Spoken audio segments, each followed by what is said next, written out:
আমার উপরে অসন্তুষ্ট হবেন না। আমিনাও একই কাঁদে, আল্লাহ আগে যত সময় দিতে পেরেছিলাম এখন আর আমি আমিনা অত সময় দিতে পারব না। আল্লাহ আপনি যেন আমার উপরে রাজি ও খুশি হবেন না। ও সোনাবানি কি বাসার ঘরে ঢুকে আমিনা আর আব্দুল্লাহ আল্লাহর কাছে রোনাদারি করে লানত পার করে দিল। আমাদের ঘরের মা বোনেরা, আমাদের ঘরের ভাইয়েরা বোনেরা, এরা যখন বিয়ে করে বাসর ঘরে চলে যায় ওযু কি জিনিস জানে না বাবা। বাসর ঘরে গিয়ে স্বামী স্ত্রী খাটের উপরে বসে পড়ল, বিবি মাথা হ্যাট করে বসে আছে, স্বামী পাশ থেকে খোঁচাতে লাগে। সকিনা বলো না গো, তুমি আগে কোথায় কি করেছিলে একটু বলো না গো। বাসর ঘর হচ্ছে, বলে তুমি আগে কোনে কি করিলে? ওর মতন বলতেছে, খুব লজ্জায় মাথাটা ভালো তুলতে পারছে। কিছু সময় বাদে বউটা বলতে তুমি আগে কোনে কি করিলে বলো। ওই যে বাসর ঘরে খুনসুরি শুরু হলো, একদম বাসর ঘর থেকে কবরের ঘরে যাওয়া পর্যন্ত সংসারে অশান্তি আর থামলো না। এই থামে কেন? ওরা আল্লাহ চিনিনি। কারণ ওরা আল্লাহ চিনিনি। যদি ওরা আল্লাহকে চিনতো বাসর ঘরটায় গিয়ে অশান্তি তৈরি হতো না। শুধু হুজুরির কাছে যাই বলে হুজুর তদবির করে দাও, স্বামী কথা শোনে না, স্বামী কথা শোনে। আসলে স্বামীর ভেতরে ইসলাম নাই, তা স্বামী কথা শুনবে। আম্মা জান আমিনা আর আব্দুল্লাহ সারা রাতটা কেঁদে পার করলো যে আল্লাহ তোমাকে রাজি করব কি করে, তোমাকে খুশি করব কি করে।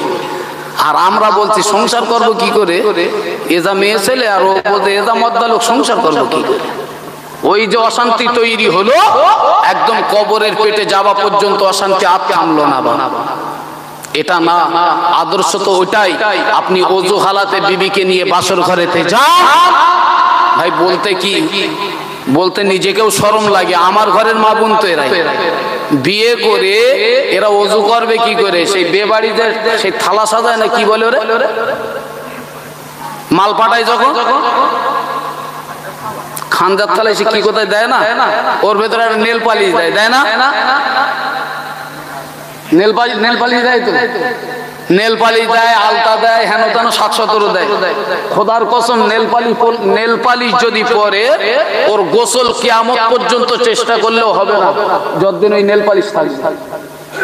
তার মানে ও মাল তো না, তো ওযু বসবে কি? বিয়ে করা সুন্নাত, বিয়ে বাড়ি যা ঘটে সব হারাম। এই ঠিক না বল? বিয়ে করা সুন্নাত, বিয়ে বাড়ি যা ঘটে সব হারাম।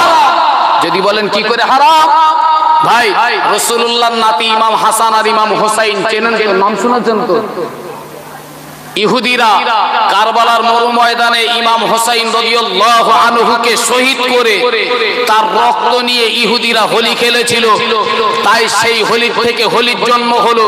ভাই যে কোনো প্রসেসে, যে কোনো কায়দায় কেউ যদি রং খেলে, খোদার কসম সেই মানুষটা সাথে সাথে বেঈমান হয়ে যায়, সাথে সাথে, কোনো দেরি হয় না।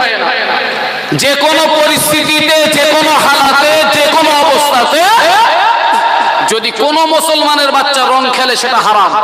বিয়ে বাড়িতে ওটা অ্যাভেলেবেল হয় না, হয় না? আম্মা জান আয়েশার ঘরের দরজার কাছে একজন মহিলা একটা বাচ্চা কোলে নিয়ে দাঁড়িয়ে আছেন। আম্মা জান আয়েশা বললেন, ও গো মদিনার মহিলা, আমার ঘরে যেন খবরদার ওই বাচ্চাটাকে নিয়ে আসবে না। মহিলা জিজ্ঞাসা করলেন, ও আম্মা জান আয়েশা, একটুখানি বাচ্চা, এই 2-2.5 বছর 3 বছরের বাচ্চা কি অন্যায় করেছে যে আপনার ঘরে যাবে না?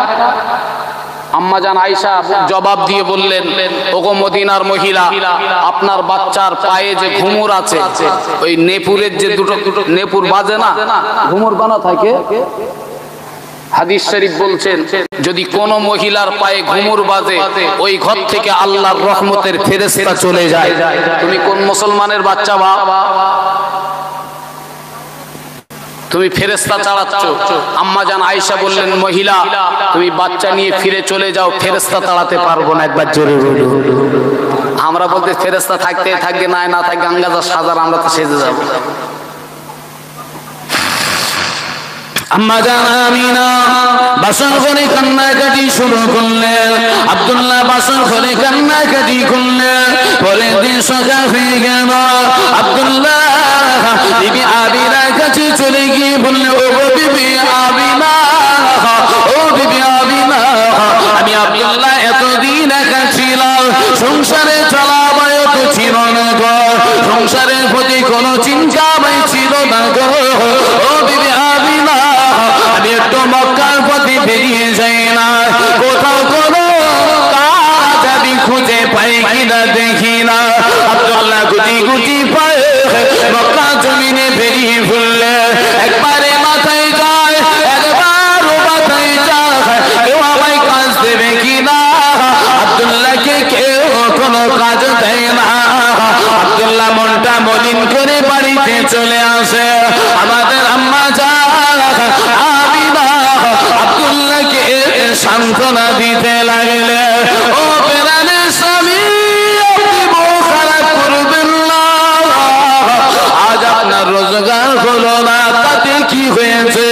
আমাদের ঘরে ভালোবাসা আছে, আমাদের ঘরে শান্তি আছে, আজ কাজ হয়নি, কোনো অসুবিধা নাই, আগামীকাল আবার যাবে, আবার আল্লাহ কোনো না কোনো কাজ আপনাকে মিলিয়ে দেবে।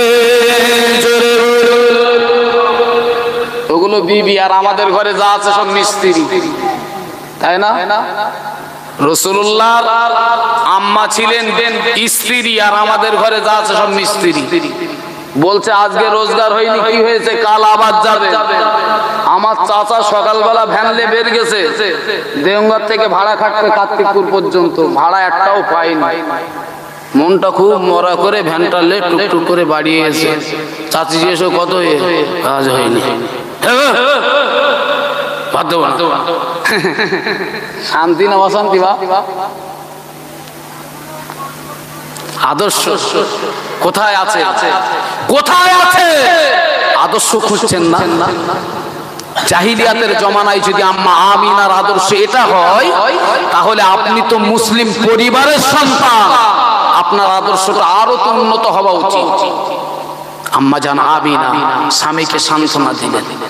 পরের দিন আবার গেলেন, আবার কাজ পেলেন না, আবার সান্ত্বনা দিলেন। আমাদের 2-5 দিন 10 দিন এইরকম হবে, সংসার থাকবে এখানে, বউ থাকবে তার বাপের বাড়ি, সংসার চলবে না। আব্দুল্লাহ আবার বেরিয়ে যায়, কাজ পাই না, ফিরে বাড়ি আসে।